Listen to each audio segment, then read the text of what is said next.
अब वो ट्रांसफर होगा, उस पर एक्शन होगा, ये होगा वो, तब तक तो केस लटका हुआ है। एक्चुअली कॉल तो आया था पटना से, बेली रोड से, आप बैठे हुए हैं बोरिंग रोड में। That is VPN. कोई दिक्कत? इसीलिए अब वीपीएन को ही खत्म कर दिया गया है, ना तुम बदलोगे ना कोई होगा। अब आप जब नेटवर्क के ऑप्शन में सेटिंग में जाएंगे तो आपको दो ही चीज दिखाई देगी। अगर आपके पास दो सिम है तो दो ऑप्शन, आपका अपना एयरटेल या आपका अपना जियो। आप दूसरे नेटवर्क को स्वैप नहीं कर सकते। क्लियर है? ना स्वैप करने देंगे ना तुमको हम हैकर बनने देंगे। कोई दिक्कत है? बाकी सर कैसे कर लेता है, तो उसका वही जवाब है, जैसे बहुत लोग हमारे देश के नहीं भी हैं फिर भी आधार कार्ड बना ले रहे हैं चोरी छुपके से। बात समझ में आ रही है? तो ऑथेंटिकली तो ये काम नहीं हो रहा है, घूस से, चोरी छुपे या ऐसे करके हो रहा है। तो वीपीएन क्लियर हो गया है? वीपीएन क्लियर हो गया? गुड।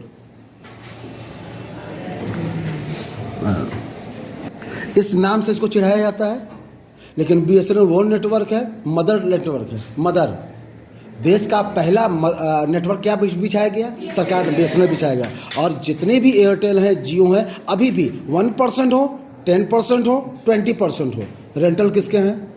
बीएसएनएल के। बीएसएनएल का एक भी फ़ोन नहीं दिखता, जल्दी किसी का नंबर नहीं मिलता है, फिर भी प्रॉफिट में है। वही क्यों? क्योंकि उसका रेंट इतना आ जाता है। जैसे एक लड़का या एक व्यक्ति ज़िंदगी में कुछ नहीं बन पाया, कुछ नहीं किया, लेकिन उसने अपने बाप दादा की कुछ मोटी गाढ़ी कमाई को मतलब ले लिया और उससे किसी खास जगह पर बड़ा सा मॉल या फ्लैट्स बना दिया। उसको खुद का कोई नॉलेज नहीं है, कोई नौकरी नहीं है, कोई बिजनेस नहीं, कोई धंधा नहीं है, लेकिन उसको रेंट से पर मंथ 12 लाख रुपये आ रहा है। अब वो बताइए, आप उसको सक्सेस में काउंट करेंगे या अनसक्सेस में काउंट करेंगे? क्लियर है? बात समझ में आ गई? So that is type of BSNL. BSNL गाड़ी समझ में आ गई? मदर है जिसको कहते हैं mother coin. Who is the mother bank? RBI. RBI जन्म देती है, आरबीआई बैंक को पैदा करती है और बैंक को अपने अंदर समा लेती है। जैसे 2014 तक 16 या 18 बैंक, अब कितना हो गया? 4। और अगर मोदी सरकार अगर आ गई, जो उनका प्लान है, मुझे मोदी सरकार का, मैं एक भीड़ में रह के किसी पार्टी का प्रचार नहीं कर रहा, मेरा कहने का मतलब अगर ये गवर्नमेंट आ गई, इनके प्लानिंग्स में है कि we are going to do one nation one SIM. ध्यान से मेरी बात सुनना, one nation one SIM, one nation one ration card, one nation one ID, Aadhaar card. I am right? मैं सही जा रहा हूं या गलत बोल रहा हूं?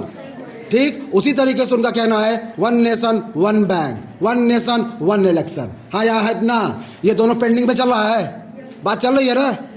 अलग अलग इलेक्शन हमें निकल